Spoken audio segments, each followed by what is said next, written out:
Good afternoon, everyone. Welcome to the April 21 meeting of the Chatham Finance Committee. Pursuant to Governor Baker's June 16, 2021 signing of an act relative to extending certain COVID-19 measures adopted during the state of emergency, including the extension of his March 12, 2021 order suspending certain provisions of the open meeting law until July 15, 2022, this meeting of the Chatham Finance Committee is being conducted via remote participation. Every effort will be made to ensure that the public can adequately access the proceedings as provided for in the order. A reminder, persons who would like to listen to this meeting while in progress may do so by calling the phone number 508-945-4410, entering conference ID 328-618-916. Again, 508-945-4410, conference ID 328-618-916 or hashtag. Or one may join the meeting online via Microsoft Teams through the link in the posted agenda. Despite our best efforts, we may not be able to provide for real-time access, and we will post a record of this meeting on the town's website as soon as possible. In accordance with town policy, the public can speak to any issue / hearing or business item on the agenda during the meeting when recognized by the chair. So with that, I'll have a roll call for attendance today, please. Barbara? Here. Joanne? Here. Andy Young? Here. John Papalardo? Here. All right, John, thank you. Tommy Doan? Here. And the chair is here. We have a quorum. Thank you, everyone. We are going to continue our work today with continued reviews of the FY23 town meeting articles, beginning of which is a citizen petition regarding a residential tax exemption petition to the state legislature. Alex, can you just give us a little bit of context, please? And then we'll hand it over to Mr. Taylor, the petitioner, for his explanation. Yes, thank you, Mr. Chair. Yes, we've received a citizen's petition, which is a home rule petition to the legislature in regards to a residential exemption for Chatham. The residential exemption would allow for exemption to be allowed to certain property owners. And under this petition, I'll let Mr. Taylor explain it. It would extend it to non-residents who meet certain criteria, as well as residents with more than one home, as I believe I read it correctly. And just to note that the select board did vote to approve this by a vote of 5-0-0, but I will let Mr. Taylor speak to the merits of his petition. All right, Mr. Taylor, over to you, please.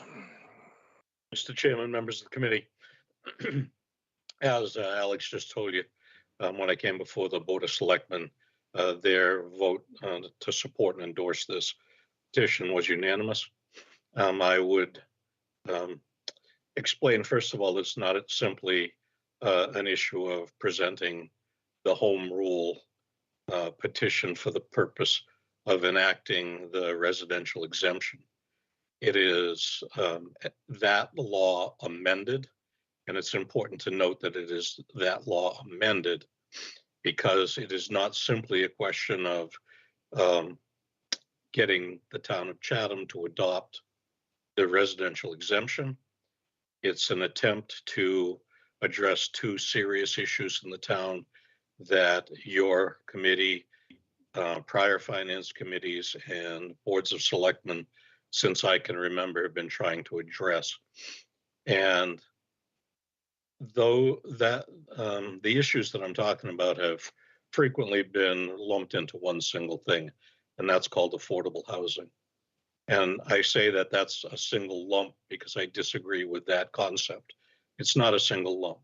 I separate, in my world, I separate affordability and accessibility. And in fact, last town meeting, there was an issue to try to create something called attainable housing, which I thought was rather interesting. But part of the problem in Chatham is not simply whether there's housing, which we know there isn't. And we've been running around trying to buy one property at a time to, I don't know, create some sense that this is possible to overcome and reach the state's desire of 10%. Historically, we know that's simply not possible in Chatham. The state endeavored to do something about this years ago when they introduced 40B, thinking that that would create affordable housing incentives for developers. That hasn't worked in Chatham either, because why is somebody going to build a cheap piece of housing on a scarce piece of real estate that they can develop into a multi-million-dollar home? There's no incentive there for the developers to do it. And in fact, they've failed horribly in attempting to do that. In those instances where it has been done, all it's done is create opportunities for condominiums, townhouses, that sort of thing, which you may have independent beliefs in their desirability in town and not. I know that they're contested amongst the community to some degree, but that's not the issue. The issue is affordability for the people who live in town year round, some 6,000 residents, many of whom are literally living hand to mouth, and helping to make life affordable for them, while at the same time creating accessibility for housing, is what I'm trying to do by proposing this special act of the legislature. And that's what it is. Under our home rule petition, we are entitled to the town meeting in and of itself, exclusive of any other political body or administrative body of the town, may petition the legislature on Beacon Hill to create a special act that will function as state law, but only in the town of Chatham. And I've asked in the first part of the warrant item, which you can see if you read it, is simply to adopt the home rule petition as it is written in law right now. It is the statute in the state, but that had to be amended in order to create a new law, or we wouldn't be able to ask for a piece of special legislation, which is what we're doing. And I've asked to amend that to incentivize both residents and non-residents to help increase the inventory of available housing. And how do I propose to do that? Right now, there are some 72 to 7,400 Class 1 properties in town. Those are residential properties. I don't mean to bore people with facts they may already know, but I'm going to say it for the purpose of thoroughness. With only 6,000 people in town, plus or minus, and according to Cape Cod Commission, 1.8 people, residents per home, rounded to 2, then you have approximately 3,000 residential dwellings. When you realize some of those are rental properties, we have fewer than 3,000 Class 1 resident occupied Class 1 properties in town. When we have 72 to 7,400, that means it's somewhere between 4,200 and 4,400 Class 1 properties that are owned by people other than occupying residents. Nearly 3/5, I think it is 3/5, 2/5, something like that. And we have quite a few people in town that own more than one property. They may have come and gotten a small property when they were living in Greater Boston, and they were renting it, and then they retired and got a bigger house and kept that, and they're renting it. So they own 2 properties. The first amendment to the statute as it exists would incentivize residents that own another piece of property that they use as a rental, which when we talk about the town of Chatham, most often is summer rentals, 8 to 10 weeks, and then the house sits vacant. By giving residents that have a second home the opportunity to also get the residential exemption, property tax exemption on that property, as well as their primary residence, provided only that house, that second property is used for year-round rental purposes. And you'll see as you read through it, it's conditioned to pretty much guarantee. I tied all the loopholes that I could think of to prevent that property from being sublet or some loophole for owners to make a pretend rental and then rent it back to themselves, et cetera, et cetera. So it's intended that if I own two homes, I live in one, I get the property exemption, tax exemption. If I then take my second property and turn it into a year-round rental, I would also be eligible to get the tax benefits off of that house that the residential exemption provides for.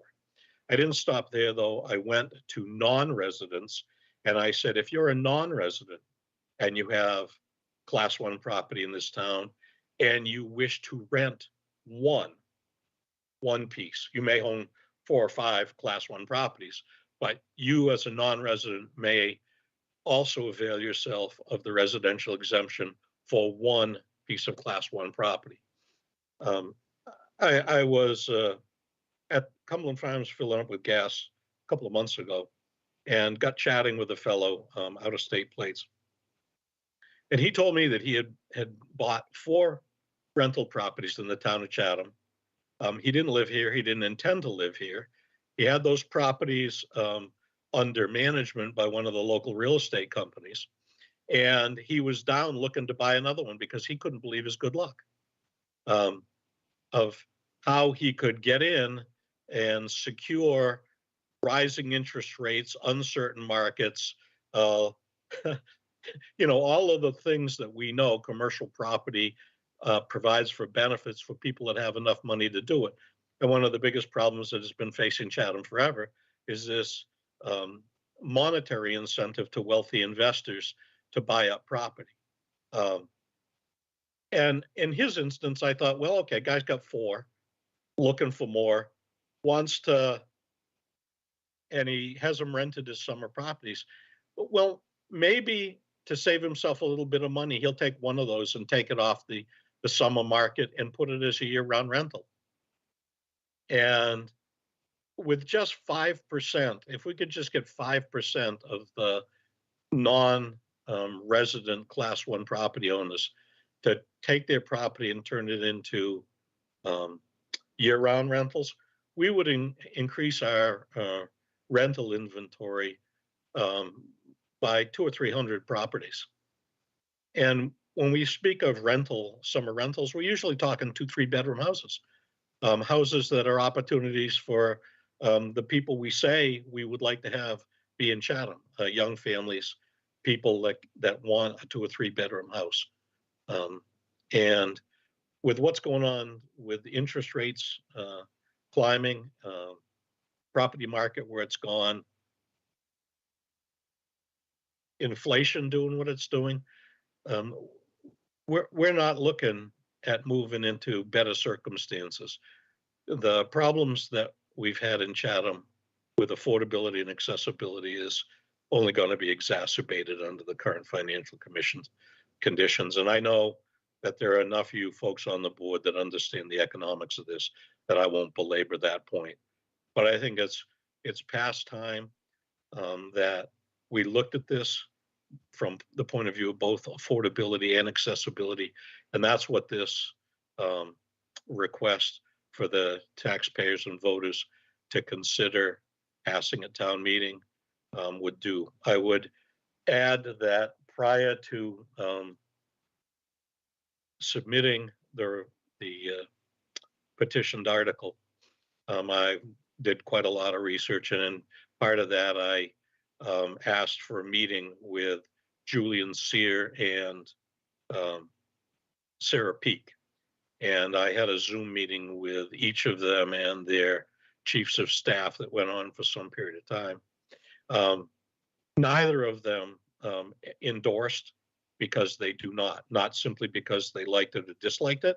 They simply do not engage in creating pressure on a town to consider what they have to say. So they stay neutral on these sorts of things.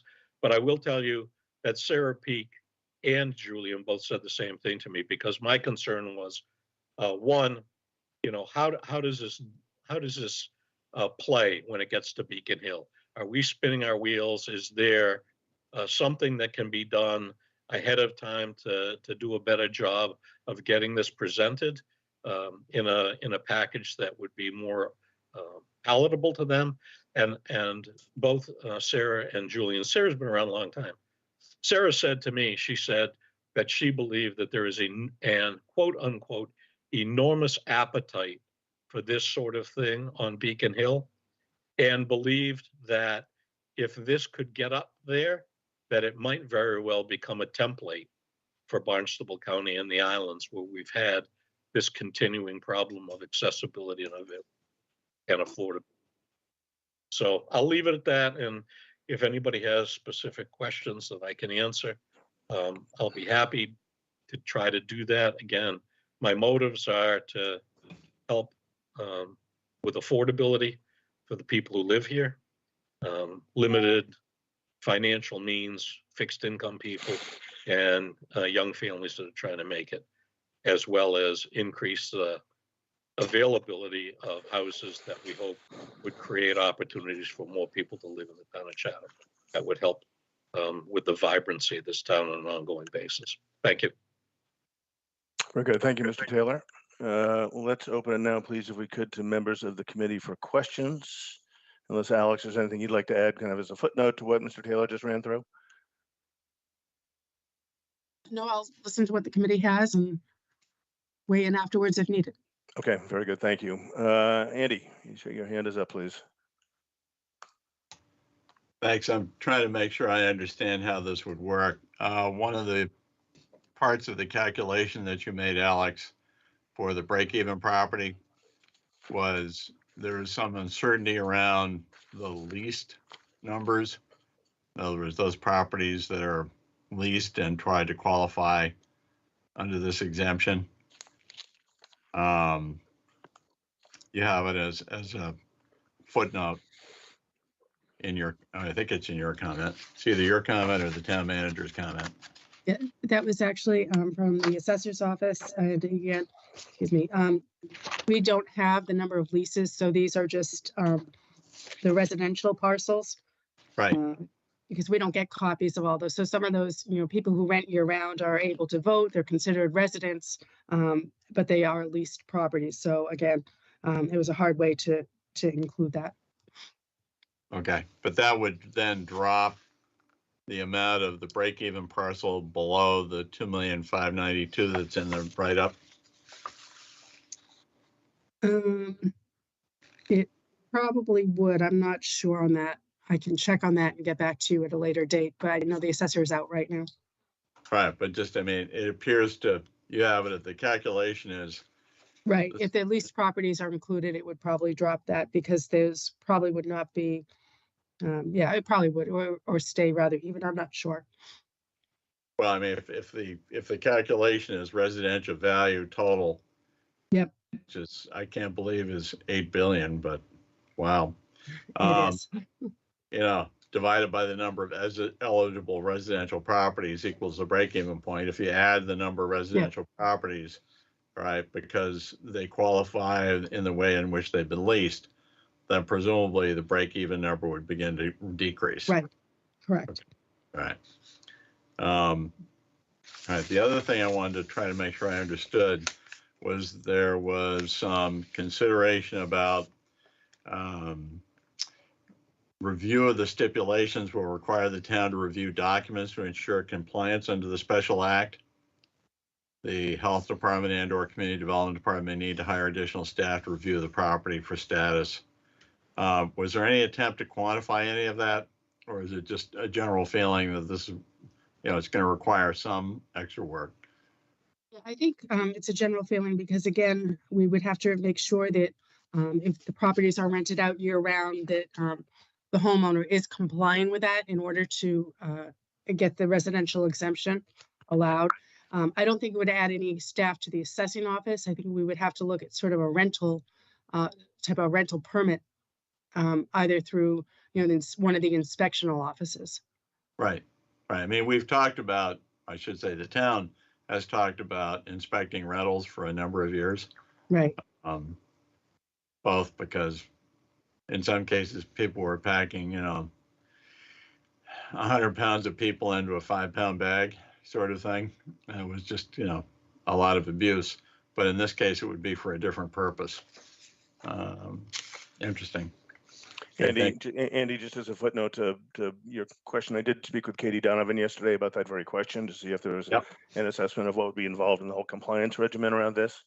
And Katie, her sense was, I certainly don't want to pin a number down hard, but her sense was that it would likely require a full-time person to monitor kind of all elements of this stuff, which are multiple: residency, reviewing lease arrangements, confirming residency, etc. So, just FYI. all right. And I guess my last question is I think I understand the idea is to try to expand the number of properties that would be available for a year-round lease, but this has no effect on directly at least, on the amount of rent that the lease would be. In other No, words, it has no impact on that. People will be able to lease their homes for whatever they want to lease. It's a business decision, Andy. yeah, I understand that. Yeah. Yeah. Yeah. No, I just just in reading through this, I was trying to figure that out because it's neither, affordable, capital A, small a, or attainable necessarily. That just kind of confuses the issue in this case because it's whatever the market will bear. Although presumably, if enough people, seize this opportunity and put a series of enough properties on the market under a year-round rent, it may, dare I say, suppress, if not lower the amount of rent that can be demanded. Although I suspect we'll fill every apartment in any case. We're looking here, Andy, to do something that there are no guarantees for, because the government can hope to induce and incentivize, but it cannot be the private marketplace. Right. So I view this as an opportunity to incentivize and to provide inducements, and no one can predict. But what we can do, and what Provincetown did in talking to Sarah Peak, is as you experience this, you have the opportunity to modify it and adjust it to fit what you're finding occurs. And one of the things that Provincetown had happen is they had an individual in Truro who lived in Truro, but who had inherited a property from their parents in Provincetown. They used the property in Provincetown for workforce housing in the summertime, something that town dearly needs. And they thought it was a shame that they were getting stabbed with having to pay the higher tax rate that came in after adopting the residential exemption. And the town said, well, you're right. You're actually producing a benefit for the town. So let's see what we can do.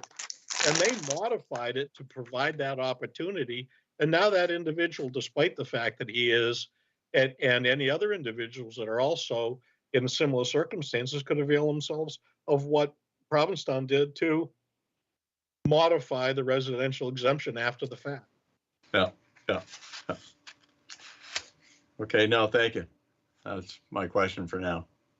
Thank you, Andy. Barbara, please. Thank you, Mr. Chairman. First of all, I think Seth deserves a lot of credit for thinking outside the box. This certainly is an area that we need some outside of the box thinking. But Seth, I'm wondering if the average residential exemption at 20% is going to be about $600 a year.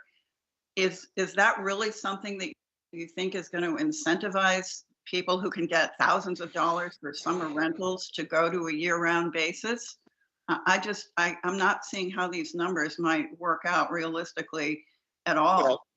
Well, grabbing $600 as a figure is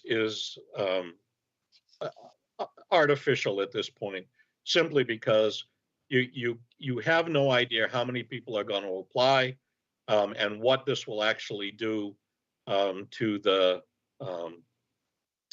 final mill rate. Because what happens is after we find the value of the exemption, and let's arbitrarily take $500,000, that's completely arbitrary, has no necessary connection to anything.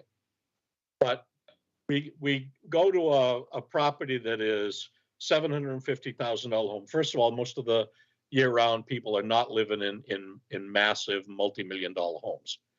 Because of what's happening to appraisals, there are quite a few people that are living in $1 million, $1.5 million, but there aren't an awful lot of people living in $2+ million dollar properties, year-round residents. There are a few. There's a handful of people that are very well off. But when you take that $500,000, which would be my make-believe exemption, and you subtract 750,000 it from 750, you're paying taxes on $250,000. And the less valuable your property is, with that relatively large but stable and uniform value of the exemption, your benefit gets larger and larger. It's in that regard is progressive as you move down the value of homes, and it is less progressive as you move up in the value of homes. Say my home is worth $1.5 million. I subtract $500,000. I'm still going to pay property tax at the inflated mill rate that comes with this on $1 million. Now, that means I'm going to be paying more than somebody whose property that is affected by the exemption is now paying taxes on $300,000. You see how that works?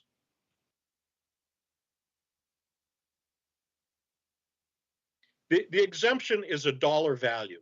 Barbara, you're on mute. Okay, sorry. I said not really. Yeah, the exemption is a dollar value that is formulaic, and it would have to do, since what I did in the first part of this thing is to just say adopt, I don't know, it's 50C of the statute as it exists. It's going to be left to the selectmen because they are the authority who set the exemption level.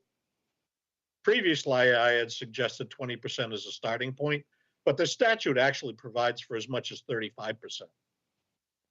So that's, if the town meeting votes to pass this and it gets to the legislature and the legislature creates a special act, it's going to come back, and then it's going to be on the selectmen to pick a percentage of what the exemption will be.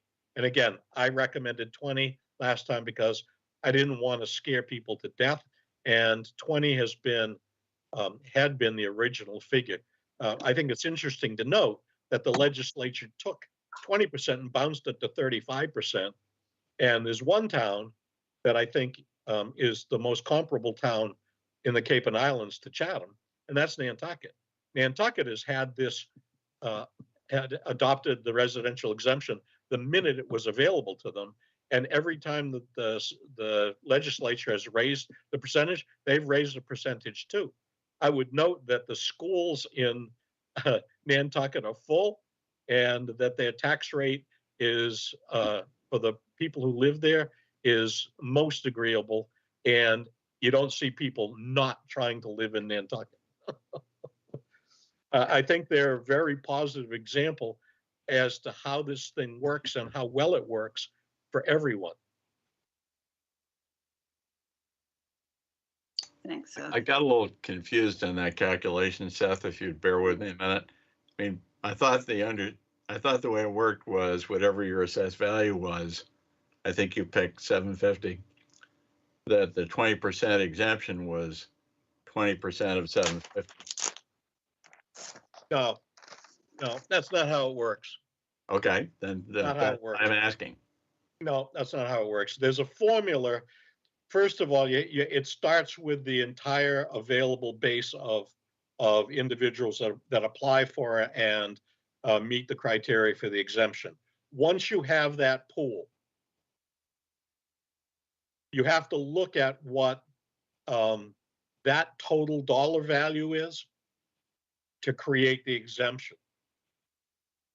and it becomes a single number that's based on the pool, not individual property values.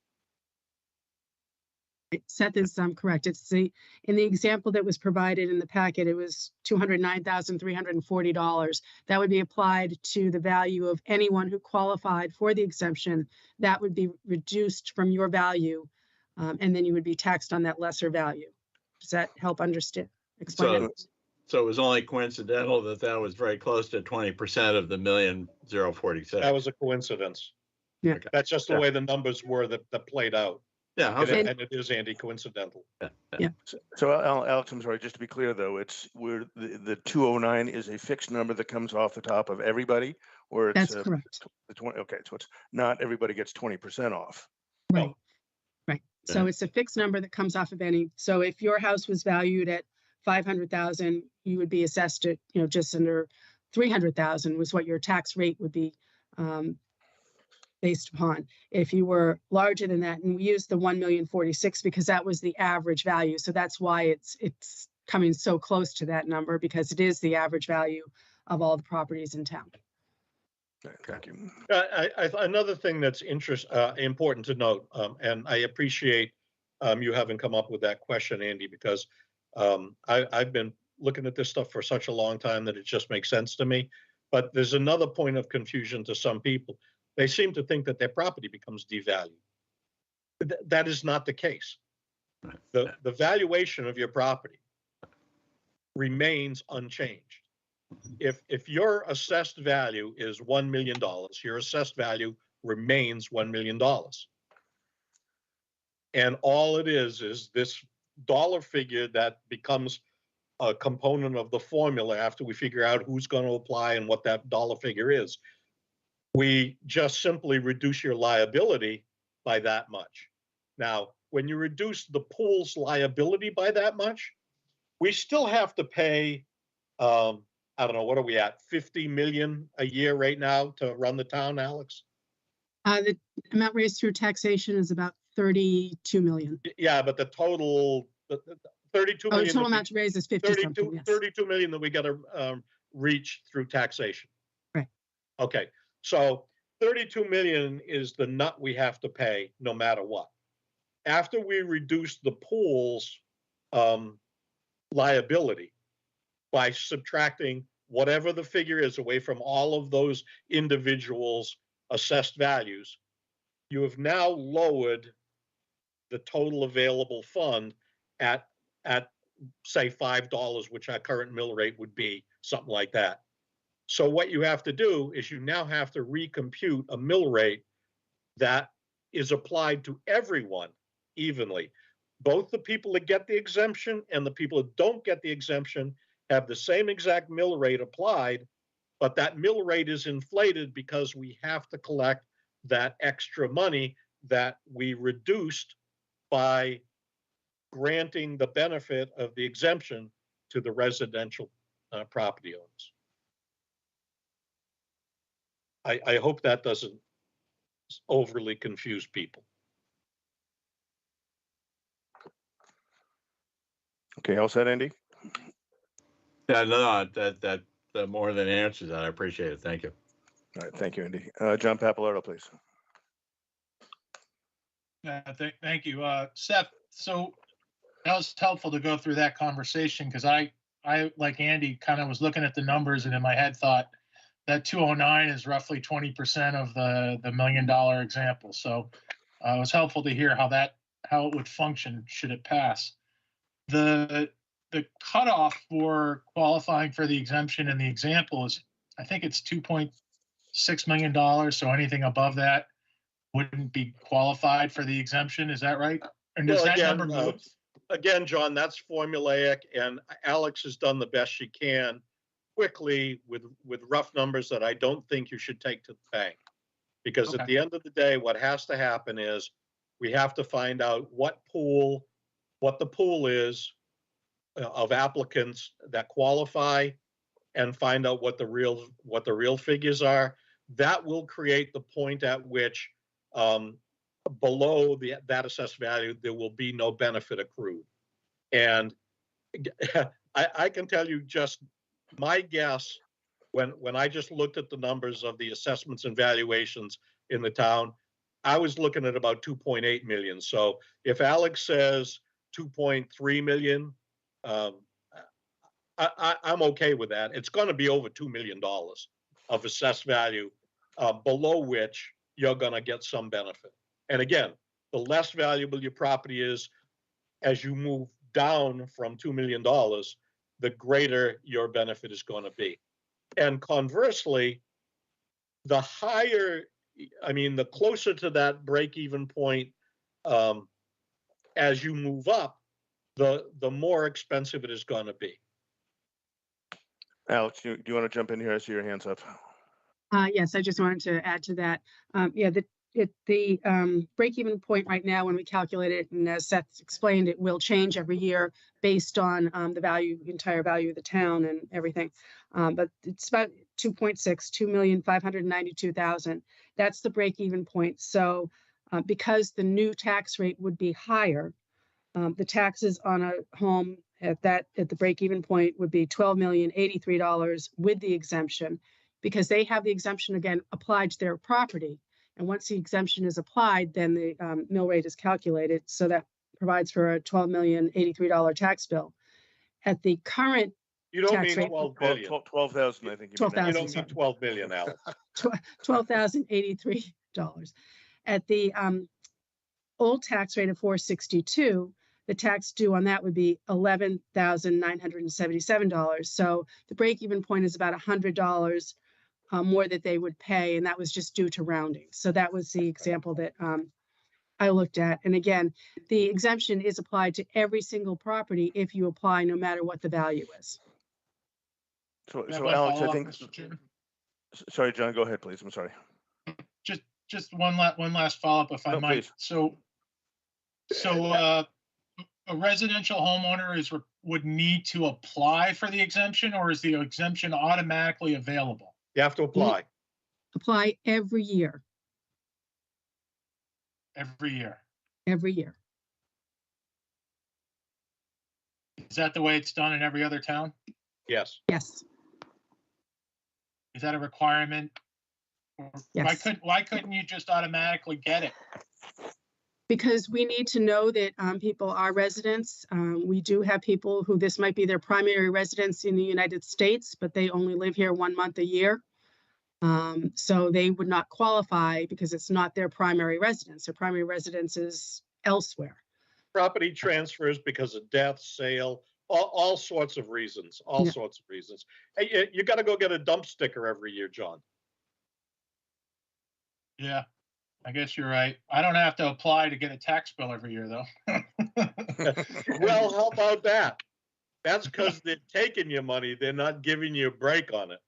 You're right. One last question, if I might. So I noted that you're making this available to non-residents who own property in town, should they decide to help the town out with its year-round housing issue, workforce housing. Why limit it to one property? That fella you met at Cumberland Farms, why not let him do it with all four? Because then what you would wind up doing, John, is unreasonably further incentivizing the acquisition of property by people that are in the commercial business. If you can buy homes here and rent them, as opposed to live in them, you can pay at least, and I'm being generous, at least a third more, and some economists will tell you a half more than what somebody's going to live in it, because of the abilities you have to use that as a tax sink. Everything you do to that property is a write-off for you because it's a commercial piece of property. Every time you put a refrigerator in it, you deduct it. Every time you put the sewer bill in it, you deduct it. And what's even worse, and has been happening in this town forever, and Andy, maybe you can tell me the rule. I think it's IRS rule 3031. I'm not positive. But that the rule that I'm talking about allows investors to take like-kind property, sell it, not pay any taxes on it, provide they roll it over the money into like-kind property. So people in this town that have been investing in this town have been buying property since, Adam first stepped foot on, Cape Cod back in 1620. And they bought their first property for 3 wampum shells. And last week they sold a similar property for $4 million and rolled that into another $4 million property. And they'll sell that for $6 million and roll that into an $8 million property. And only when they finally cash out do they pay taxes on it. And the best part of the tax law is when you finally do cash out, you're going to only pay capital gains. We are a investment hub for real estate investors, and that's what's happened to our real estate in the town of Chatham. The investor class is slowly but surely consuming everything available. Well, thank you, Mr. Chairman. And Seth, you've obviously done a lot of thinking on this. I appreciate your responses. And I'll just leave with this one comment that I've seen this happen, what we're going through happen in other coastal communities around the country. And I know one way that some of these communities have gone at this issue is to actually eliminate weekly rentals and only allow rentals of 90 days or greater. That's Key West. Yeah, it's all in Hawaii too. It's had a very big impact on what you're talking about. So thank you. Yep. Thank you, John. We missed the boat a long time ago on some of the issues we could have done, but let's not worry about what we could have done. Let's try to do something we can do now.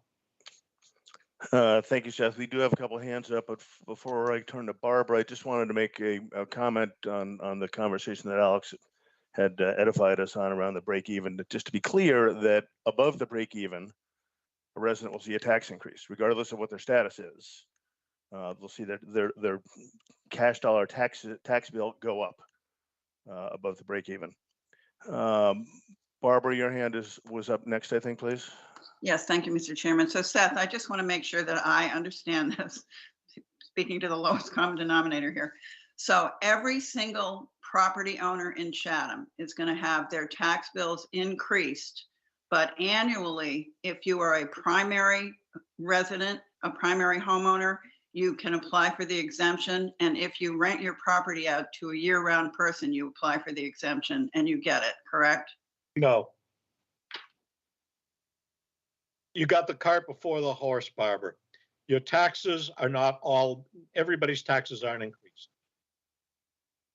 The mill rate will be higher, but before before your taxes are sent out to you, your valuation will be reduced. Your tax liability will be reduced by the dollar amount of the exemption. And the reduced liability multiplied times the mill rate is what you will pay for taxes. If your property is at or below what is called the break-even point, it's really a bad term, but we'll use it because that's what's been thrown out there. If your property is valued at or below that, you will in fact pay less tax. Okay. And to be clear, Alex or Seth, I think what I heard was that will be the case if one applies annually for that. If you apply and qualify, and the application process is annually, but once this process is done the first time through, it's going to be like getting your dump sticker. It's going to be like filling out the form, because they're going to have all your data. And the only thing that's going to change it is when they do another, reassessment and property values all change. And then they're going to be able to handle it through formulaic process. Thank you. Barbara, all set? Oh, you're muted, Barbara. Yes, thanks, Mr. Chairman. Andy, you're up next, please. Yeah, thank you, Mr. Chairman. I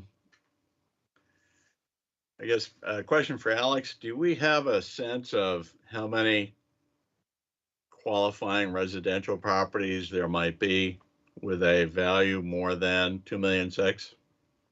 We looked at that quickly and hold on just a minute. I have that right here.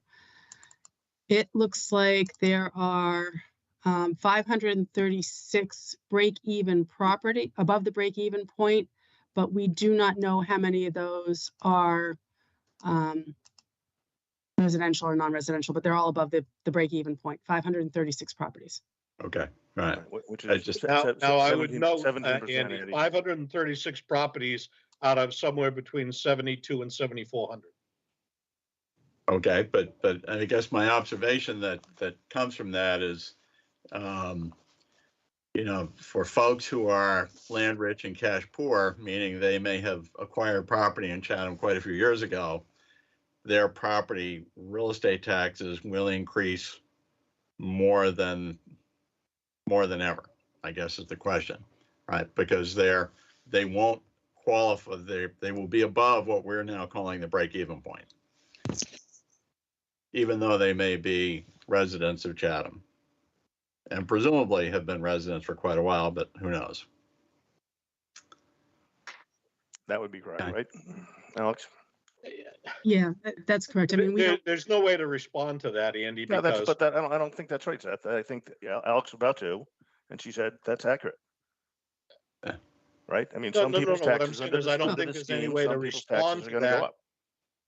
yeah, the way I'm saying, there's no way to respond to that from the point of view of presuming that any of the people in that 526 happen to be residents of the town.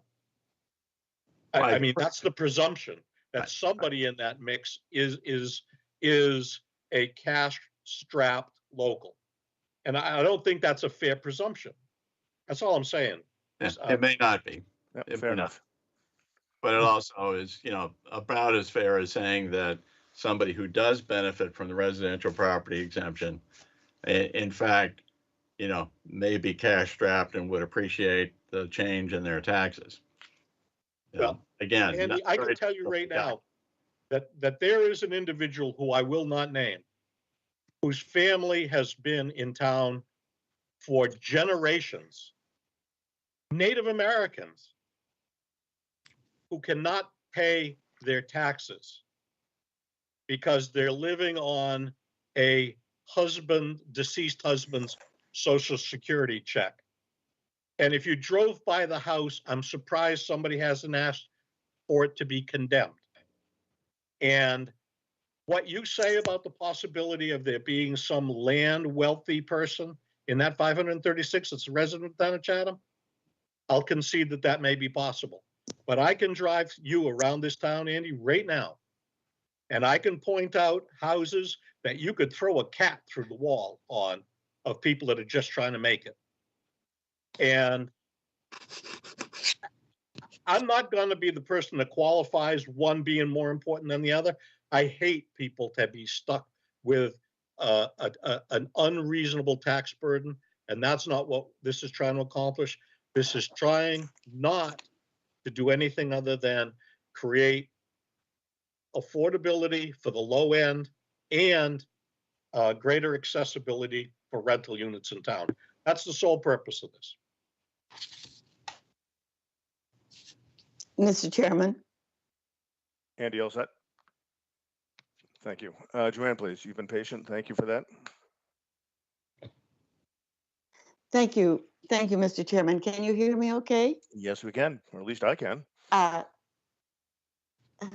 I have never been a believer in a tax that isn't universal, meaning applied equally to every taxpayer. And I've never believed in just some of our property owners being taxed for a townwide objective like affordable housing and other taxpayers not. In Chatham, every homeowner owns through our taxes, pays for the privilege of clean water, good roads, beautiful beaches, and our coastal assets. The year-round resident has the advantage of enjoying these assets every single day of the year. The part-time resident does not. I believe that if Chatham voters want to increase affordable housing, and supposedly this is one of the advantages of this kind of tax, we need to vote that goal and vote on a universal way of raising the money to attain that goal. So each and every one of us, taxpayers in town, can pay our share of the burden to attain that goal. I think this is unfair taxation. You're applying the rules to some of our taxpayers that don't apply to us. Thank you. Thank you, Joanne. I see Mr. Bogardus. William Bogardus has his hand up, please. Mr. Bogardus. Yes. Okay, please tell me you can hear me. We can hear you. Okay, great. Yeah, I'm also opposed to this petition because, as was just said, it's a two-tax or two-class system. We're going to give a break to people who live year-round. Intentions, well, good, but we're unfairly taxing the people who don't live year-round. And I want to particularly speak to the additional part of the petition, because this first part, just taxing people, was voted down by the Finance Committee and the town last year. The only difference this year is this petition asks for a tax break for people who are willing to rent properties on a year-round basis. If that's a good idea, which I don't think is going to work personally, then why not separate it from the petition, i.e., never mind giving a break to year-round residents, just give a break to those people who choose to rent their properties on a year-round basis, as was put into the petition. Hope I made my point clear. I don't think the numbers work. May I address that, Thank Mr.? you. May- Just may I before you address do, that, Seth, Mr. Chairman? interestingly, Mr. Bogardus, that was actually one of the recommendations of the Finance Committee's working group on community housing from what, 2 years ago, 2+ years ago, was that very thing. Seth, you know, comment? Please? Yeah, just to address the second point of the gentleman's presentation, and that is, if you're going to further incentivize the acquisition of properties that are not lived in but are commercial properties, that's lovely. If your interest is only to motivate business people and you want to advantage business people and disadvantage people that don't have the tax benefits that come from owning investment property, then you're unfairly providing business people with opportunities that are one of the things that are causing properties to be so out of reach for the people in the town of Chatham to be here and live in, because that's what's going on. It's investors that have gobbled up property, and now you're just going to create a greater opportunity for investment people to further benefit from their investments in town, while doing the exact opposite thing that I'm trying to accomplish, which is diminishing the opportunity for people that want to actually live in their home because they don't get any benefit from it. And as far as fairness, I just want to address this because I'm not going to be able to sway people philosophically that have a sense of what they believe is fair and unfair. And I've heard this from the summer population in the past as to it's just simply not fair. First of all, fair is a word probably never should have entered into the English language because there's nothing in this life that's fair. But I can tell you this, it isn't fair that we have to build a third standpipe. That's a water tower because we don't have enough water pressure during the summertime because of the demand that's put on by a burgeoning population. You have to wait 20, sometimes 25 years to get a mooring permit because of the demand on our resources. I could go over this point by point and tell you that we have a police department that is built for a summertime population of 40,000 people. You have EMS and fire that's built for a summertime population of 40,000+ people. You have, I believe, Mr. Daniels, you're the one that first pointed this out, the highest per capita cost of government in the Commonwealth. Second highest debt per capita in the Commonwealth. Second highest debt service per capita, and first highest cost of operation in the Commonwealth, in the town of Chatham. First and second, town of Chatham.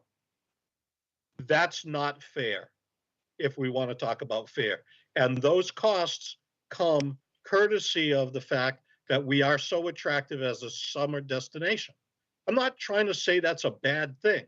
I'm trying to say we need to find a way to help compensate for that. And what I believe this does is attempts to compensate for that. And I think it's reasonable. I think it is fair.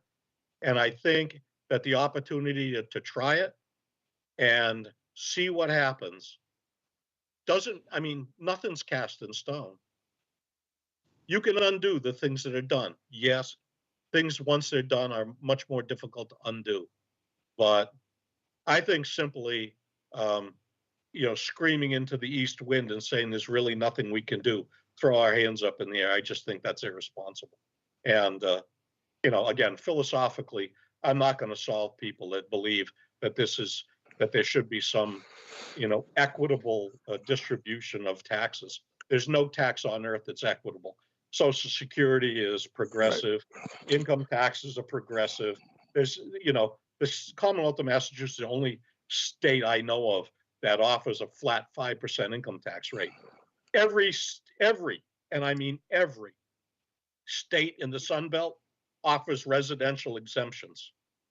The state of Florida, where many of our non-residents are posted residency, get a residential exemption for their hometown. Seth, I'm going to jump here if you don't mind, just because I agree. Fairness is in the eye of the beholder. And I don't think we are going to convince people one way or the other about what is or what is not fair. I don't see any other hands up.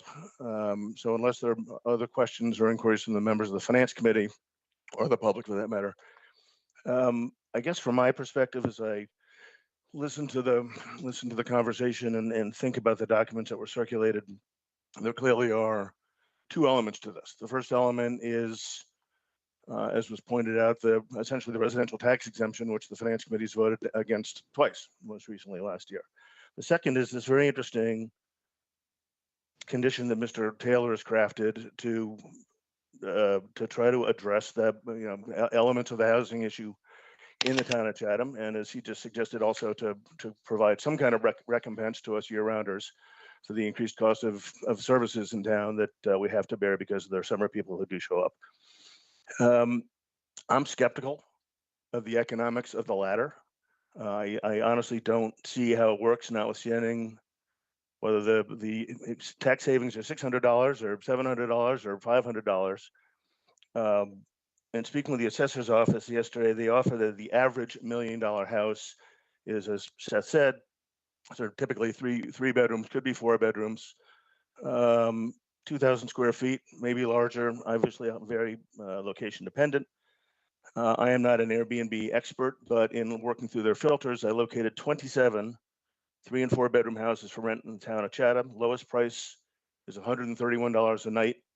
Highest price is $654 a night, with the average being 322 of those 27 properties. Assuming a 75-day rental season, which would be July and August, and a week on either side, that would throw off the average $1 million house would throw off $24,000 plus in rental income. How that stands up against a $617 annual tax credit is beyond me. I simply don't think that works. I also question, well, again, I applaud Mr. Taylor's thinking outside the box, as Barbara said. I guess I wonder how somebody who is renting a house for $600 a night is going to help solve the affordability issue faced by, as Mr. Taylor correctly points out, many of our local residents. They simply don't have the money, even if they cut the rent in half to $300 a night or cut it to $100 a night. Do they have $36,000 to pay rent on one of these average $1 million homes?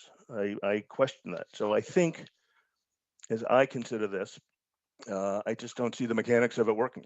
I'm concerned as well by the increased compliance costs, the need prospectively to hire another full-time employee, and at the risk of raising people's ire, I further agree, as my point was last year relative to the overall residential tax exemption. I do not think it's fair and equitable. I think the summer residents of this town pay considerably more. I do not think we would have a $12 million firehouse were it not for many of those summer residents and their tax bill. So that's kind of my perspective on the matter. And any further questions or observations from any? I don't see anybody hands up. Anything further before We carry on. Mr. Bogartis, your hand is back up, please. Yes, well, I wanted to go further on that point about what is the advantage to someone to rent year-round and take this tax break. And I went online, looked at quite a few properties who are listed for rent, and I found them anywhere from $2,600 a week for the prime 9 weeks of the summer, to $4,600. And these were houses that were tax assessed around $650,000 to $750,000. Put those numbers together, someone would save approximately make it $600 by renting out their property, but they would lose all use of this property. So suppose I'm a non-resident, I have a place here, I can't even come for my 2 weeks. And then there's no economic incentive to this. The town itself would not only lose the tax revenue, they'd also lose that surcharge that goes on to the short-term rentals from all this. The numbers just don't work. And I'll give you an example of one. My property tax is rather high. I rent 2 cottages. If I were to decide to make one of those cottages into a year-round property, I'd save over $3,200 in taxes at a 20% discount rate. Economically, that still doesn't work. Leaving my properties on a short-term rental makes more money overall. If I was going to have a comparable short-term rental, I'd have to rent these properties at approximately $3,400 per month. Whereas the low-income guidelines in the state of Massachusetts are family of 4 should not be paying more than $1,450 per month. Excuse me, We're sir. not even close to low-income families. Excuse me, sir. I have a doctor's appointment. I'm Seth, pretty late. please, And Seth, Hyannis, I have to yes, leave. please, let Mr. Bogartis finish, please. Yes, Mr. sorry. Bogartis, Yes, I'm sorry. I put myself on mute if necessary here, or get that phone to stop ringing. Okay, yes, I'm sorry. Was there a question to me? all right, if you're finished, Seth, over to you, please. He Seth, left. Seth, you there? He I left think the meeting. I think he was saying that he had a doctor's appointment and he had to leave. Yes. Oh, Yep. all right. Well, I apologize for that. I did not hear that. Okay, so any further questions, comments? I don't see any hands raised. All right, if not, I will take a motion, please, to support the petitioned article residential real estate tax exemption home rule petition. Is there So a moved. motion to support? So moved. All right, Tommy Jones got the motion to support. Second. Second, All right, in favor of the motion, Barbara, no. Joanne, No, Andy, No, John, No. Tommy, No. and the chair votes no. 0 to 6 in favor. that said, Mr. Chair, I have to acknowledge the fact that I wish there was something more that could be done for folks who are financially pressed in trying to pay their real estate taxes. This at first glance appeared to maybe do something about that. But, for folks who are really up against the wall, it doesn't seem to, it doesn't seem to work as well. Agreed, and I applaud Mr. Taylor's creativity in coming up with this idea. It didn't necessarily earn my support because I didn't think it was economically viable, but it was a very clever idea, and I applaud his actions in giving it his energy and thought. Okay, on to general bylaw amendment, Waterways Chapter 265, and I think Mr. Duncanson, Bob, you with us to march us through Article XX? Yes, I am here. Thank you very Welcome. much, Mr. Chairman, members of the committee. So the article that you have before you is actually article number. All right, I got to get my cheat sheet out here. It's actually article number 42 is what it's been numbered. And this is, I'm sure because you actually just mentioned it during your previous conversations, or one of the speakers did, about the wait list for moorings and whatnot in the town of Chatham.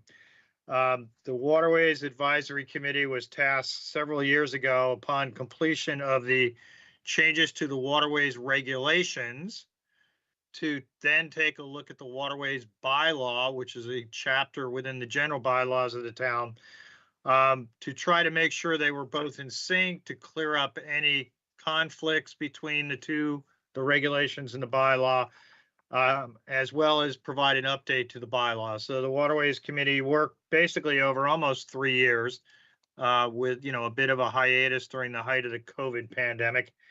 To do so, they were ably assisted by Amy Caswell, special counsel, because of the legal nature of what was being discussed.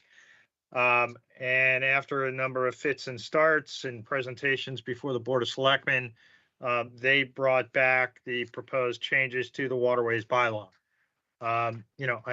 Hopefully you had a chance to review them. They're lengthy. I won't go through all the proposed changes. But that's basically it. To bring them into conformance with state law, to bring them in conformance with the waterways regulations that have been passed back in 2018, and try to make them clearer. That was a major goal, is to try to make them clearer for the public so they could understand, what was expected of them and what their options might be, to deal with moorings as well as general waterways use. So with that, I'd be happy to try to answer any questions. Very good. Thank you, Bob. Questions from the committee? Barbara, please. Thank you, Mr. Chairman. Bob, just a couple of things and pretty basic. I noticed that one of the things that you're eliminating is that people have to be wearing life preservers when they're in a boat. But if there's somewhere in this article that says that at least there have to be a number of life preservers in the boat for the number of people in the boat. We took that reference out because it is in state law. State law requires anyone under the age of 15 to wear a life jacket, and also recommends that anybody over that age also wear a life jacket. There is nothing that I recall that specifies you have to have a certain number of life jackets on the boat. But obviously it's good boating sense to make sure that you have one for everybody that's on the boat at any given time.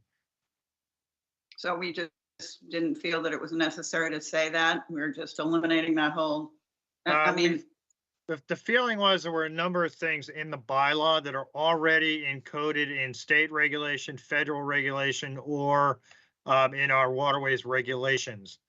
And so we were trying to, make them as clear and as streamlined as possible. So when something was already covered in one of those other areas, the suggestion was to remove it from the bylaw. Barbara, the Okay. life server thing is part of federal law. Right. that you Federal and have to state have. law. Okay. And second, I'm not familiar with the mooring advisory board. Is that something new, or am I just, out of the? No, you're not at all. The mooring advisory board would be new. That is in addition to this, this version of the bylaw. And it came out of the fact that recently there had been a number of cases that have been brought before the Board of Selectmen because they were the entity previously where appeals would go.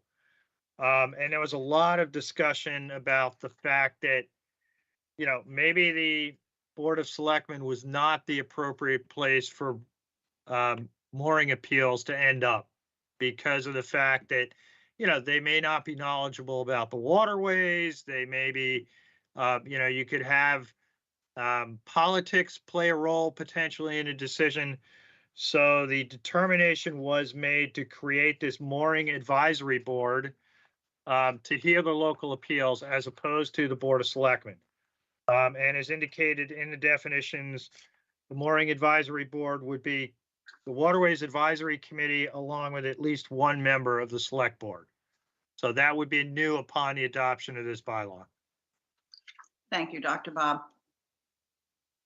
John Papalardo, please. Thank you, Mr. Chairman. Two quick questions, Dr. Bob, under commercial fishing. Seems like we're removing the language that defines, I guess, commercial fishing, the 75% income threshold. And it looks like we're just saying as long as you have a documented or commercially registered vessel and you have a license from the Division of Marine Fisheries, you're considered a commercial fisherman for the purposes of securing a commercial mooring. Is that right? That is correct. That was another area about which there was a lot of discussion. And it was felt that, by quite a few people that the 75% criteria was difficult to match. We heard from a number of commercial fishermen that said, in any given year, due to downturns in the fisheries, either by federal regulation or, the availability of fish and all, that sometimes 75% is hard to meet. And so after a fair amount of discussion and a number of different alternatives, this idea that if you have a license, either for fishing, for fin fishing or shell fishing, and you have a properly documented or registered vessel, that you would get that fishing vessel classification, if you will, when it came time for moorings. People have felt that that was more equitable in addressing some of the concerns about, kind of policing the 75%, because that's always been difficult, having to ask people for like tax returns and all so they can document 75% or greater. And it was just felt that this was a more fair and equitable way to do it. Okay. Yeah, I can understand that. I guess it means then that anyone who's a resident could request and buy a Chatham commercial shellfish license and then presumably end up with a commercial mooring, or a $30 striped bass permit. Is the discretion still in the harbor master's office to populate the wait list for commercial moorings? Yes. Okay. Yes. And that lastly, area- that is still there. Yes. okay. And lastly, the 220 mooring permits shall be issued. Is that number an increase, decrease, or pretty much the same? I believe that is pretty much the same based on the kind of the average over the last number of years. Yes. Okay, thank you. All right, other questions from members of the committee? Bob, I had a couple. John just touched on one. The 220 commercial fishing mooring permits referenced, those are generally active on any given year? Yes. All 220? Yeah, for the most part. I mean, as I said earlier, as you guys know, the fishing industry varies from year to year. So, Yeah, yes. fully understood. Okay. Yep. All right. I had once heard the number was close to 170, but that may just be old data. Page 3, there's language regarding personal watercraft safety, et cetera, et cetera. And then further on the document, I think on page 7, page 5, yes, page 3 and 5. Why was that language stricken? Is that, again, is it covered in state law or federal law somewhere? Yes. Okay. Yep. Again, it was duplication of existing state or federal law, and so the feeling was we don't need to. One of the goals was to try to streamline this and make it clearer for people. Yep, totally get it. Okay. Any further questions from members of the committee or the public? All right. If not, I will take the now known as Article number 42, Waterways bylaw update. I'll take a motion to adopt. So moved. So moved. All right, we got a first and a second. Barbara, Yes, Joanne, Yes, Andy, Yes. John, Yes. Tommy, Yes. and the chair's in favor, 6-0. Thank you, Bob. All right, are you similarly, Bob, doing the other Article XX, proposed unencapsulated foam prohibition? Yes, I am. All right, over to you. That is actually Article 44. I apologize. I should have referenced my scorecard, but I neglected to do so before the meeting. Yeah, sorry. The previous one, the Waterways bylaw, is actually Article 43, not 42. Oh, all right. There's a spreadsheet number and then there's the article number. Exactly. And they are not necessarily the same. So this is Article 44, 43. No, yes. No. No, sorry, Article 44. Okay, This came out of a presentation a couple of years ago from Susanna Nickerson to the various Waterways Committee, Shellfish Advisory Committee, South Coastal Harbor Plan Committee, as well as staff, raising concern over the use of unencapsulated blue foam. So those big blue foam blocks that you see that hold up floating docks.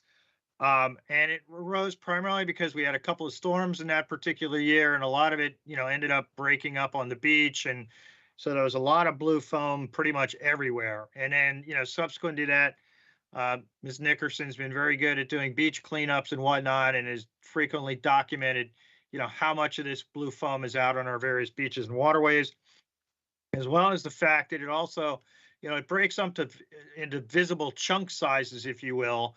But it also breaks up into microplastics, which, we've now documented most of our bodies have microplastics, shellfish have them and everything else. So overall, just not good for the environment. So she had met with the various committees and asked them to take a look at the blue foam issue and kind of come up with an alternative, which the Waterways Advisory Committee did.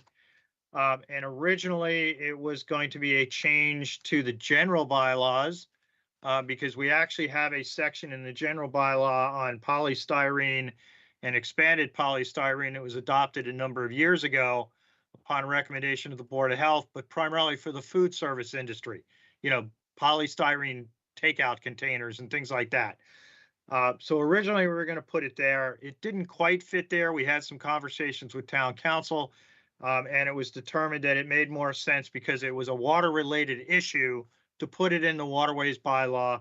And so we're amending section 10 of the waterways bylaw, which is pollution, which for years only had basically one section that said, thou shalt not throw trash into our waterways. By adding this new section, which basically bans the use of the blue foam or the polystyrene foam, or bare foam, we called it, because obviously it may be different colors and it may be made out of different material. But if it's not encapsulated, so if you're building a new dock, and let me step back a second, in the waterways regulations promulgated by the harbor master, there is already a prohibition against the use of the blue foam for moorings that you have to get a mooring permit from the harbor master. So if you have a floating dock that's not attached to anything other than a mooring, there's already a prohibition starting in 2025 against the use of the foam. This bylaw was really intended to address the other half of the issue, if you will, which is floating docks that are attached to a land-based structure. So if you have floating docks attached to a pier, they would not be covered under the mooring regulations. So this was intended to address that side of it, if you will.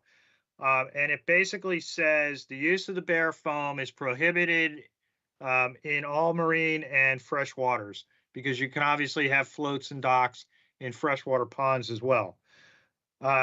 If you're building a new float, you have to use the plastic foam, the plastic totes, or some other mechanism. There is foam that is fully encapsulated in a hard outer shell, which doesn't suffer the degradation during storms and, over time. And, because one of the problems is when you power wash the bare foam, you actually can break it up just by power washing it. So anyway, and then existing floats that have blue foam, one of the topics in a prior version was we had a sunset clause that said all unencapsulated foam had to be replaced by 2025. That went to public hearing. There was a significant amount of pushback to that, primarily from the commercial marinas because of the number of floats they have. And right now, as like everything else, blue foam is now more expensive, and also due to supply chain issues, extremely hard to get. So after further discussion and all, the sunset date was taken out of the regulation. And it basically now says that existing floats that have the unencapsulated foam have to replace that foam when they're in for repair or damage or something like that. The various committees, Waterways, Shellfish Advisory, and South Coastal, are going to have further discussions over the course of this upcoming summer and fall with the marinas and all to see if they can come to an agreement on a sunset date. But that is not part of this existing regulation. But rather than wait until that gets resolved, the committees all felt that it was important to get something on the books now to start phasing this foam out. So that's a long-winded explanation for a relatively small item. And I'm happy to answer any questions. Very good. Thank you, Bob. All right, questions from the committee, please. I seeing none. I do have one. Bob, just the last sentence of the proposed bylaw, existing flow to bare foam flotation shall be brought into compliance, et cetera. Is there a way that's going to be kind of policed, or are we just going to assume that people will be good citizens and just take care of this as and when they should? We're basically counting on people to do the right thing. Okay. All right. Thank you. Now, obviously, if we see something after this goes into effect, theoretically, they could fall under conservation jurisdiction and be held accountable through fining or whatever. But yeah, we're basically working on people's good graces, if you will. Very good. Thank you. All right. Questions from the committee? If not, I'll take a motion to adopt Article 44, proposed unencapsulated foam prohibition. So moved. Second. Second. Thank you. Barbara, Yes. Joanne, Yes. Andy, Yes. John, Yes, please. you're welcome. Tommy, Yes. and I am in favor. 6-0. Bob's racking them up. All right. Article XX, polystyrene and expanded polystyrene foam revision. Okay, this is Article 45. Thank you. And this is the existing polystyrene foam bylaw that I mentioned earlier, primarily targeting the food containers. But there is a section in that section 215-1, which does provide an exemption for polystyrene foam under certain conditions. And one of those conditions was, or in the construction of floats, which as you see we're proposing to take that out because you would no longer be able to use this foam if the previous bylaw passes. So this really is just a housekeeping one to make sure that we don't have a waterways section in the bylaw and this section in the general bylaw that would be diametrically opposed to each other. So we're just proposing to take this out to bring them both into conformity. Okay. Questions for Bob? There being none, I'll take a motion to Bob. adopt Article 45. So Yeah, but moved. before you charge off, Please, Andy. just if you would be good enough to, this says polystyrene foam used as moorings. It doesn't talk about unencapsulated polystyrene foam. But don't most of the mooring balls use polystyrene foam inside a hard plastic shell? They do, but there are some moorings and some buoys that do not have the shell on it. And right now we didn't want to basically wholesale prohibit everything. So yeah, when this was originally developed, as I said, it was really developed for the food service, types of containers. Right, I understand. Yeah. So this is going to prospectively ban the use of polystyrene foam even inside a hard shell. No, this would continue to allow polystyrene foam if they're used in a mooring. That is exempted. That's exempted. Okay, all right. Thank you. Yeah, this is changing the section that's exempted. Appreciate it. Thank you. Thank you, Andy. Further questions? Or a I motion? motion approved. Thank you, Andy. Second. Second. Thank you, Barbara. Okay, Barbara, Yes. Joanne, Yes. Andy, Yes. John, Yes. Tommy, Yes. and I'm in favor. Another 6-0. All right, Bob, I think you're off the hook. Okay, thank you very much. Record. Thank you very much. Alex, back to you, please. I think for Article 28, Special Revenue Allocation Fund, up to 2% of local room occupancy tax and allocate to special revenue funds. Okay, Nice thank you. Artful title. I don't know, Bob was on a roll. I should have him present this one. You might want to. Okay, thank you. Yes, in your packet, I've presented the Article 28, which is calling for really two things, but it's rolled into one, which is allocating up to 2% of an expanded local room occupancy tax to a special revenue fund. You might recall that this committee voted down the increase to the local room occupancy tax from 4% to 6%. And most of your discussion and the reason for that negative vote was due to the fact that the funds would close to the general fund. And I think the Finance Committee had been looking for something to segregate the funds for a specific purpose. And after your meeting on that vote, the Select Board did meet and voted to create two special revenue funds, one for attainable housing and one to support the Chatham Elementary School, with each of 1% of the additional 2% of the local room occupancy tax. And in your packet, I also provided what that would mean to the town of Chatham had we had the local room occupancy, the additional 2% for the current year. And that brought in $1.6 million for the first half of this fiscal year. So then 800,000 would, if we had this in place, 800,000 would have gone to attainable housing and 800,000 to the Chatham Elementary Support Fund. And if you also might recall that the assessment to Chatham to support Chatham Elementary on its own is about $739,000 for FY 2023.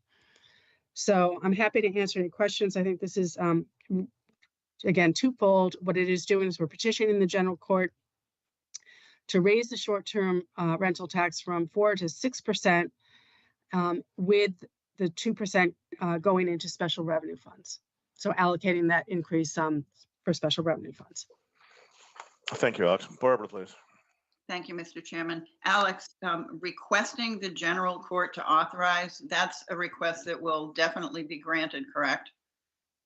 This has been done before. So again, it will have to be, it is a home rule petition, but other towns have requested that these, the increase in the local hotel motel tax be allocated for special purposes. And Provincetown has been doing this for a number of years.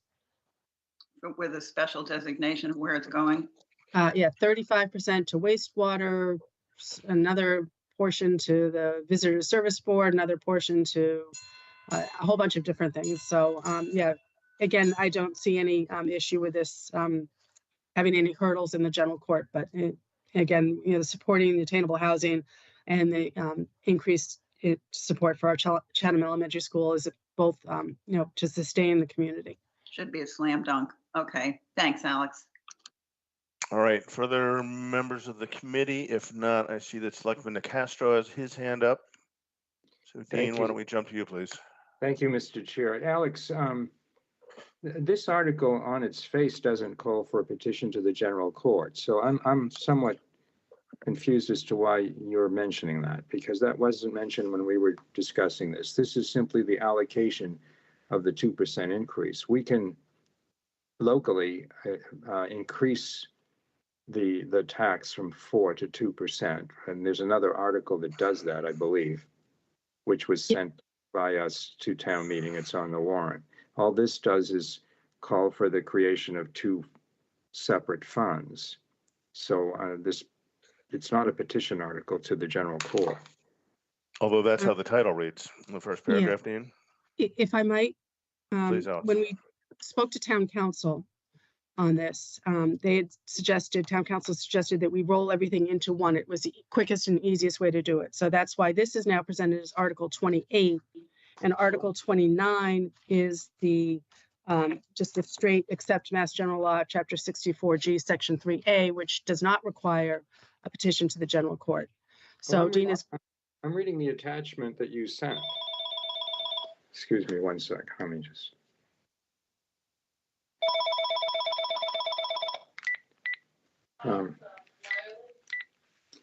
Sorry. I'm looking at the attachment, Article 28, Special Revenue Allocation Fund. That's the one that the Select Board voted. Up to 2% of local room occupancy tax and allocate to special revenue funds. So where are we getting this general court stuff from? If you read down in the fourth line, effective January 1st, 2023, and further to authorize the select board to petition the general court to authorize and establish special revenue funds into which 2% of the increase in the excise tax revenues shall be segregated respectfully for attainable housing, 1%, and Chatham Elementary School support, 1% purposes, or take any other action in relation thereto. Okay, well, that's fine. I appreciate that. I stand corrected.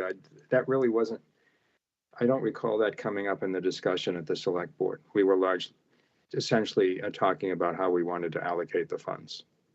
Correct. And I think that, when I spoke to town council to make sure that this was going to be acceptable to the town meeting and to the general court, and just looking at it again, I think it's sort of a cart before the horse type of situation. Was this the form that we got before, when the select board voted this? Was this the form of the article that we had in front of us? You did not have an article in front of you because it was just a discussion to see if we wanted to dedicate a portion of the additional room tax. So we did not have an article for the board to review at that time. So that's why we never had any discussion about petitioning the general court. You may have mentioned it. If you did, it certainly went over my head at the time, but I don't remember any conversation among the board members about that. That's fine. I appreciate the clarification. So this is the article that's going forward. This is the article that's going forward. We also do have Article 29, which is just the strict increase without any special allocation. If this article passes, it is likely that there will be no motion on Article 29 because this will take precedence over that. Why would that be the case? Because this is what the select board had voted to allocate. And because we thought this was important to have this up front rather than have the strict increase. So this will increase the tax and allocate the additional increase rather than just the strict increase. Well, we voted this. I'm sorry, Mr. Chairman, it takes so much time. No, try it. Yep. We voted the first article we voted on a different evening, on an earlier evening, was the strict increase. And then we came back and said, well, we want to have a second vote on how we would like to allocate. Right. So I don't know why the failure of the allocation would nullify the first increase, but maybe other members of the board will feel differently. I just don't know. I won't belabor this. I just wanted to take one point, make one point, Mr. Chairman, for the edification of the committee in terms of the allocation. And Alex is correct in pointing out that the intent here was to take a look at the fact that the 2% increase is going to bring in $1.6 million by Alex's calculations. The cost of the additional cost on the educational assessment in order to basically preserve Chatham Elementary School is $740,000 approximately. So by taking half of this and allocating that to Chatham Elementary School, and that 740 is going to be baked into the formula going forward each year. For the assessment. We thought that would be a neat way of protecting the taxpayers. And at the same time, 1% goes into affordable and attainable housing. So, well, thank you. Thanks, Alex, for explaining it. Thank you, Dean. Further questions from the committee? Perhaps not surprisingly, I have one. Alex, in the introduction, the fifth line, authorize and establish special revenue funds into which the 2% increase in the excise tax, shouldn't it be the 100% of the increase in excise tax revenues shall be segregated? We're talking about all of the increase is going to be segregated into two funds, not 2% of the increase, or otherwise the 2% increase, but 2% of increase. Into which the 2% increase. Right, so yes, Mr. Chairman, the motion itself is different from the, if I could interject, does have your phrase. It does. Dean is correct. The motion is correct. The motion says the 2% increase. Okay. All right. Good. Sorry for that oversight. All right, Joanne, question, please. Yes, thank you, Mr. Chairman. It doesn't, I'm in favor of increasing the tax. Of course, I'm not in favor of allocating it, but if this passes, it seems to me that we don't, as a town, we don't really need to get the legislators' approval to do our own allocation, but that's for the lawyers to decide. So if we do this and vote the allocation, what happens when we find a more pressing problem that comes along down the way, whether it's water purification or coastal problems? How do we use the money in another way other than one of these two allocated ways? Again, this is, a new source of revenue. So that would be something that if, we have pressing problems that we have to cover right now. So the new revenue is going to these two issues. And one of the pressing issues will be the Chatham Elementary School support, which if the town votes, will have to be raised through the tax rate. With this special revenue fund, that can go to fund the Chatham Elementary School, freeing up, again, additional revenue. So it really frees up any money that would have to be used to fund the Chatham Elementary School. But you are correct that if it was to close to free cash, then it can be used for any purpose moving forward. So, any increase could be allocated for this purpose or any other purpose. But I think the select board, and Mr. Nicastro can correct me if I'm wrong, wanted to see it dedicated so it doesn't get lost somewhere else. And it is definitely for, what we've said, a sustainable community. Excuse me, Mr. Chairman. May I have a further question? Yep. I still don't think I got an answer on supposing in 2 years we have a calamity of some sort and we need that money for something other than different from the elementary school or affordable housing. Are we caught? Can we not use it for a disaster of some sort? Yeah, no, this would be restricted for those funds. If we do see a need that's more pressing in the future, we could, again, I believe that the avenue would be to discontinue these funds and then have the funds, and it would probably take a petition again. I'm not sure how to undo this, but I think it would take a town meeting vote to discontinue this allocation into these funds in the future. I understand, and I understand that we could do it at town meeting, and I think that's plausible. But I just don't think we need this needs to be sent to the legislature for us to be able to allocate these funds. Can our lawyers check through that again and see if we can't do that within the town with just our own town meeting vote to allocate funds like that? The only way we could allocate funds at this time is if the funds close to general revenue, are certified as part of free cash, and then takes a town meeting vote to appropriate those funds for a particular purpose. In this way, if they're for attainable housing and the Chatham Elementary School, the funds go directly to those funds, and it does take town meeting vote to establish what's known as a receipts reserve for appropriation account. And per Mass General Law, all revenues close to the general fund unless there's something that says that you can do it differently, and that's why we need to petition the court.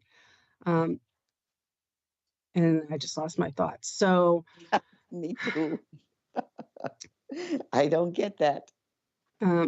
So again, we would vote the funds out for the Chatham Elementary School as part of the normal appropriation process.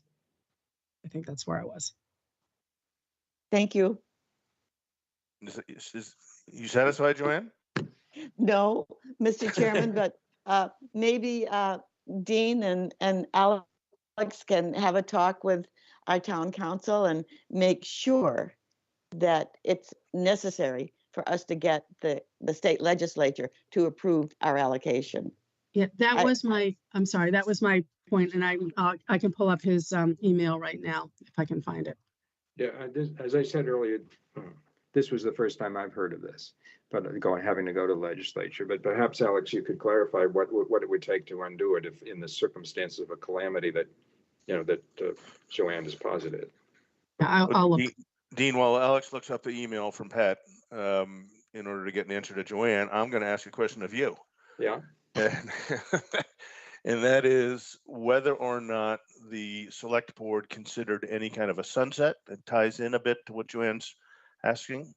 I can certainly envision a time, it may be idyllic, but X years from now, where we have solved to our best ability the housing issue, where we reintegrate, the elementary school with Harwich at some level, somewhere. Was a sunset provision considered in the context of this article? In the several meetings, thank you, Mr. Chair. In the several meetings where this was discussed, and it was discussed most thoroughly at the meeting where we voted it, no sunset idea was mentioned at all. I will say, just speaking for myself, if someone wanted to propose that as an amendment to this article on the floor of town meeting, and I think it would lie, I probably would support it. I could support a sunset myself.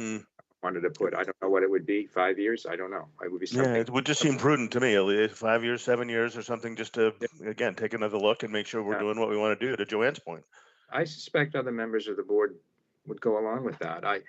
The only potential difference that we had amongst ourselves was whether there should be a 100% allocation to affordable housing, affordable/attainable housing. One member voiced that position early on, maybe two. I myself came in with the idea of 1% for housing, 0.5% for school, and 0.5% into the general fund.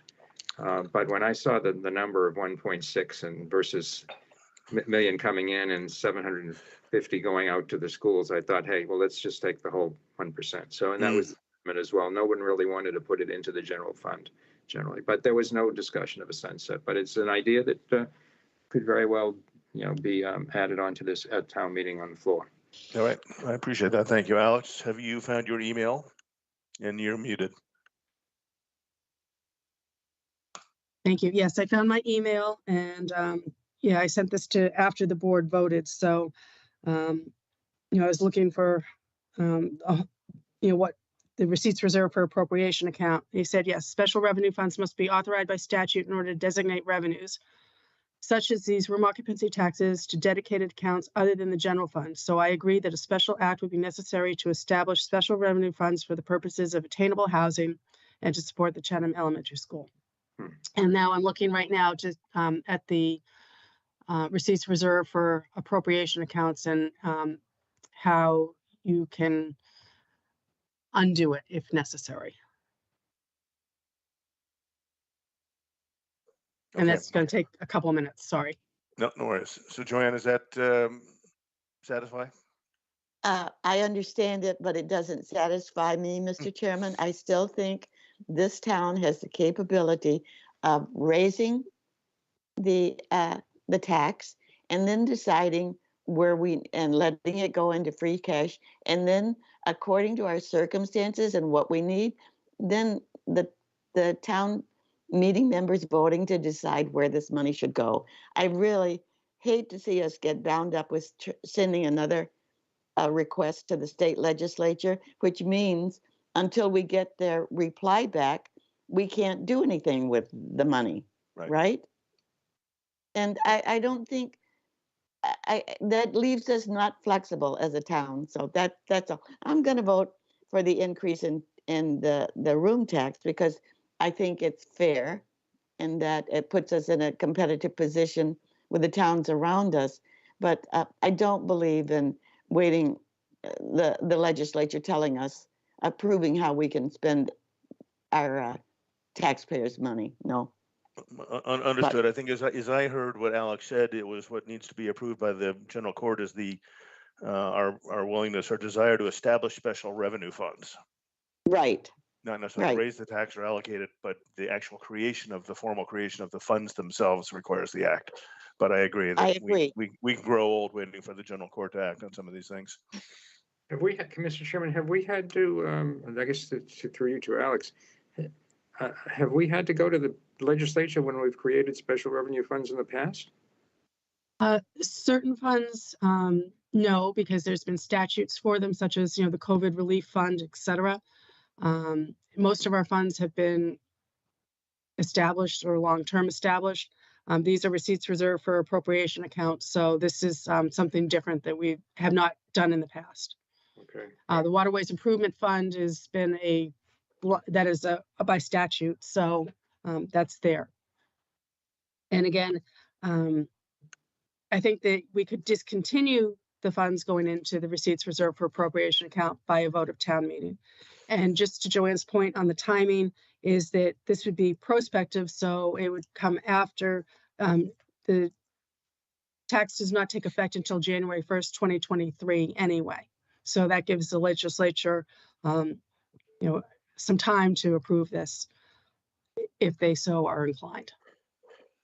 But you just said you could discontinue, if the funds were set up, you say you could discontinue, go to town meeting and get the allocation discontinued.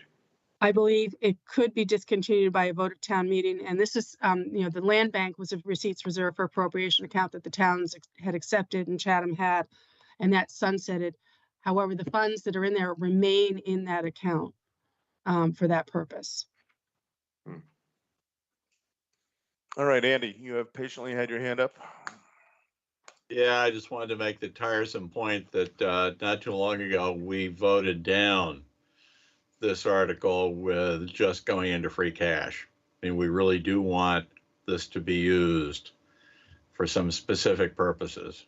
Obviously, it could be that, we'll find out that the actual allocation number between the two special purpose funds may be something that we don't need the state legislature for, but for now, I want to support this article. Let's get it moving. All right, well, in that spirit, would you like to make a motion, Andy? Well, sure. All right, Andy made a motion to adopt Second. Article 28, Special Revenue / Allocation Fund up to 2% of local room occupancy tax and allocate to special revenue funds. Second. Rolls right off the tongue. All right, thank you, Tommy. Barbara? Yes. Joanne? Yes. Andy? I'm foreseeing. Thank you. John? Yes. Tommy? Yes.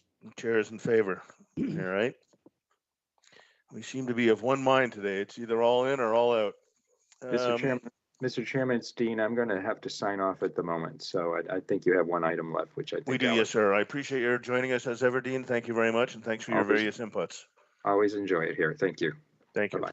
Bye, everyone. Okay, so not an article, but a joint letter, which has been proposed by the superintendent of the Monomoy Regional School District to come, I guess as part of an advertisement in the paper prior to town meetings in both Harwich and Chatham that would come under the pen of the school committees, the Chatham Board of Selectmen, the Harwich Board of Selectmen, the Chatham Finance Committee, and the Harwich Finance Committee. I hope everybody has had the chance to read it regarding the proposed amendments to the regional agreement wherein Chatham would be responsible and Harwich would each be responsible for the cost of carry of their own elementary schools.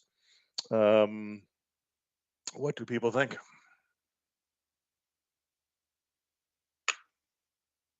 I don't have any problem with it. I don't know whether it's going to do any good or not, but without getting into the language of the articles, which gets more complicated, it makes the case. If a tree falls in the forest, does it make a sound? Is that what you're saying? Yeah, I guess I don't have a problem with the letter, and I was definitely for this. I just feel a little bit uncomfortable.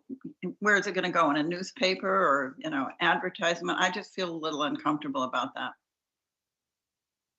Do you care to elaborate in what way, just for our edification?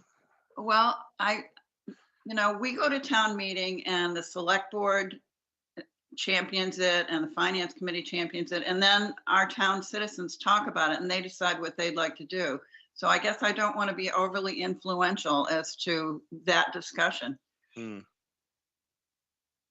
What do others feel about that? I won't vote against it if everybody else would like to do it, however. It's kind of public electioneering as opposed to just at the meeting giving our opinion, but I don't particularly have a problem with that in this case. Tommy, you got your hand up, please?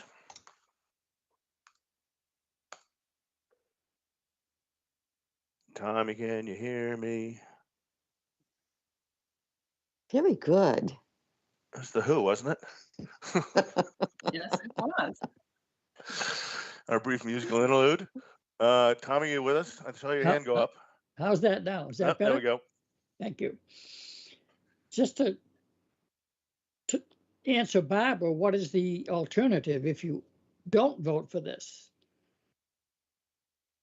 Well, if I think, as I think about it, if enough of us chose not to vote this, then I would report to the superintendent of schools that the letter does not have the support of the Chatham Finance Committee. And I assume they would take our name off it and probably run the advertisement anyway. And what would happen if Howard voted for it and Chatham didn't? They would have their name on it. What, you talking about the finance committees? Yeah, yes. Yeah, well, I imagine, again, I think the Harwich Finance Committee would have its name on the bottom of the page as a signatory, and we would not. There was a correspondence when this was first circulated to me by the superintendent. I replied back that we had voted to support the amendment unanimously. The Harwich chairman of the Harwich Finance Committee replied the same and asserted that he didn't think it was necessarily going to be a problem. This letter would be a problem. So if that's a foreshadowing, I don't necessarily anticipate that the Harwich Finance Committee is not going to support this.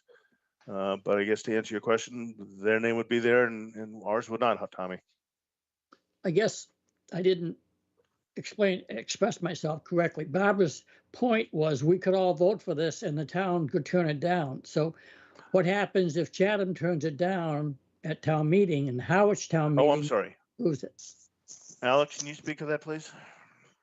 Yeah, this is in regards to the agreements, the amendments to the regional agreement where each town will be responsible for the cost of its own elementary school, and just talks about the also that, I know we talked about the budget subcommittee and the items that the DESE, the Department of Elementary and Secondary Education, wanted to see in the regional agreement.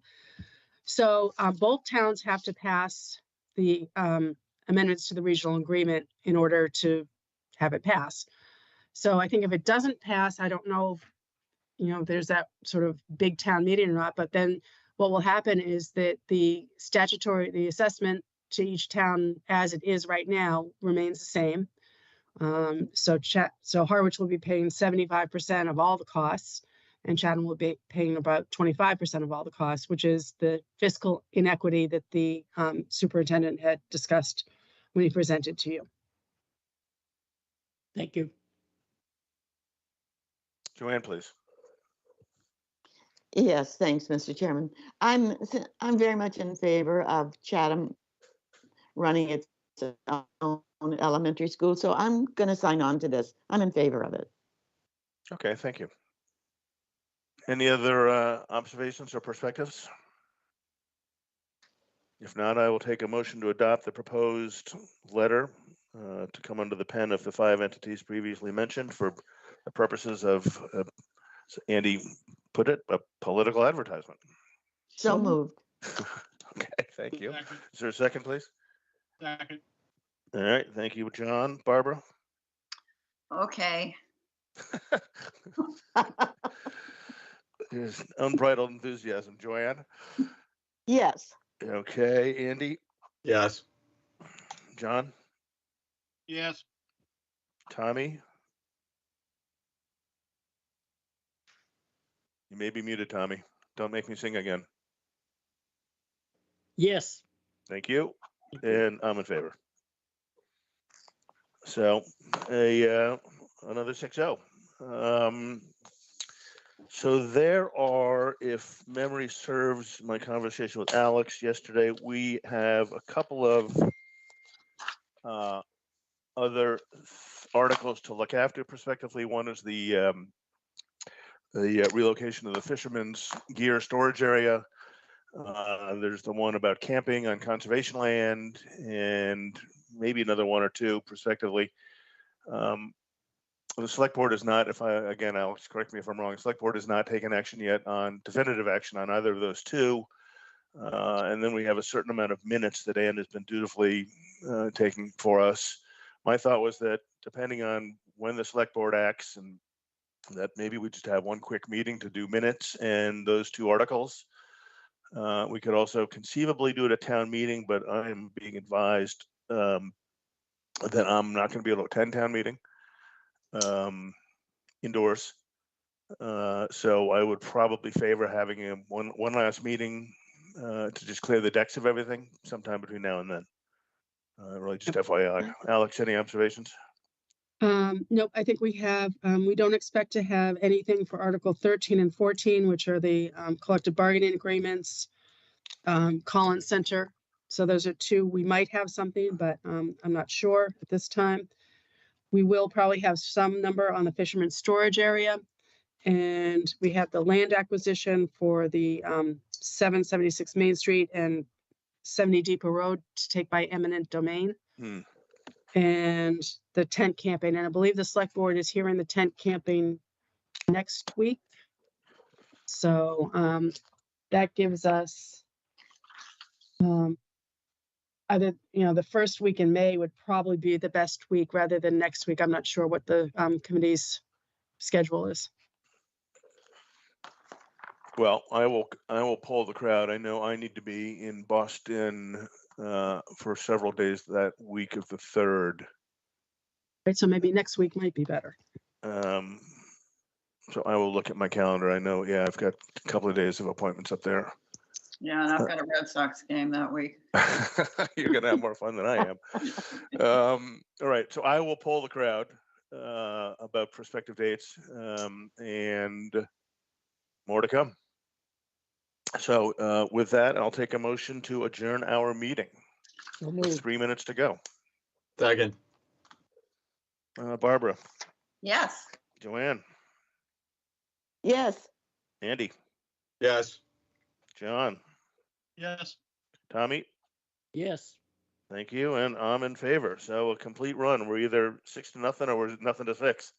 So thank you, everybody. I appreciate your time and interest, and I'll reach out before long to see what dates might work for us to finish our work.